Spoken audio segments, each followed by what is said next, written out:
typ, který při sobě stojí při zkouškách z fyziky. A to už je co říct. A jak nejlépe zakončit těchto 8 let?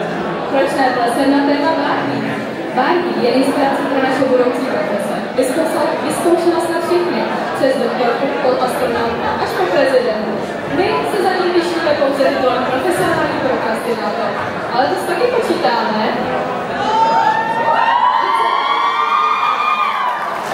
A co je?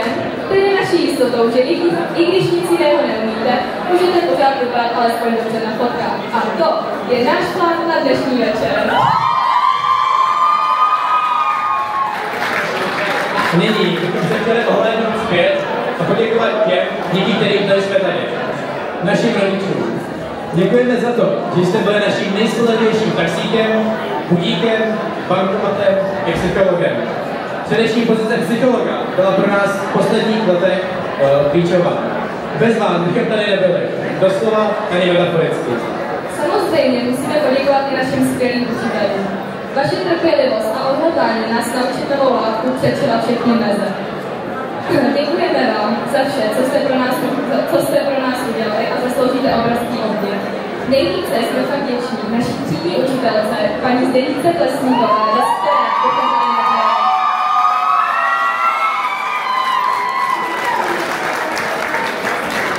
V neposlední řadě bychom rádi poděkovali naší třídě Septimě, díky které si tento večer můžeme dovolit.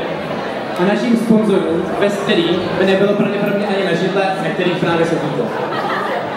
Dnešní večer je ale o zábavě, tancích a chvílích, které si budeme pamatovat celý život. Máme pro vás připravený program, který vás určitě pobaví a věřte, že na nás se můžete spolehnout.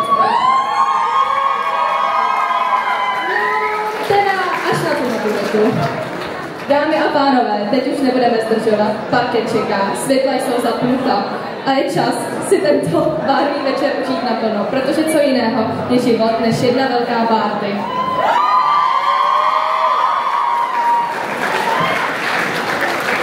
Ještě chvilka zdržení však budem. Já bych ráda z tohoto místa poděkovala, a to především vám, rodičům, za skvělou spolupráci. Dnešní večer je prvním takovým bonbonkem za tím 8letým maratonem.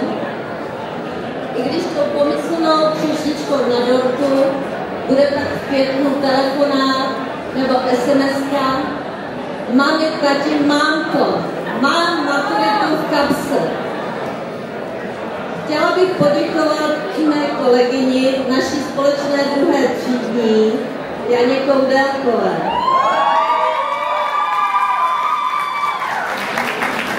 Nejen za veškerý volný čas, který věnovala našim společným školním výletům, ale především za empatii, podporu a optimistickou náladu, jež vždy přinášela do mé třídy.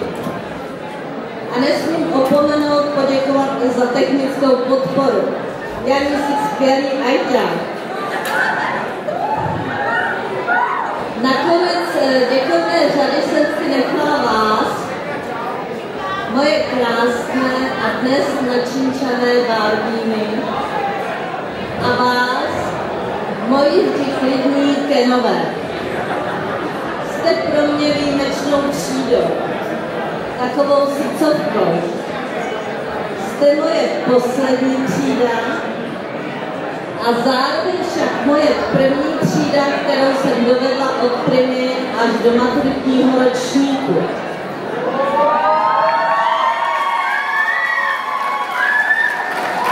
Ale výjimečnou třídou jste pro mě především v tom, že z vás vyrostli jedineční, mladí lidé, mnohdy všestranně nadaní, se zdravou ctižádostí, ale mající respekt a také dnes i tak opomíjenou pokoru.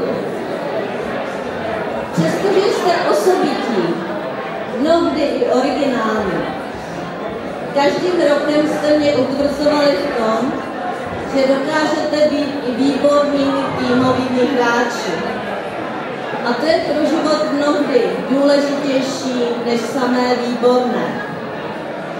Přesto vám, nejen za sebe a kolegy, ale i za vaše nejbližší, přeji co nejúspěšnější samotný závěr gymnaziálního studia. Ale květen je daleko. Dnes tu stojíme v sále, kde Miloš Forman točil svůj film Hoří má panenko. Pevně věřím, že dnešní večer se vydaří a hořet tu nebude nic, ani žádný z programů. Moje milá Oktávo, užijte si dnešní svůj maturitní ples naplno a pokud možno za plného vědomí. Ještě jednou krásný dobrý večer a skvělou zábavu vám všem.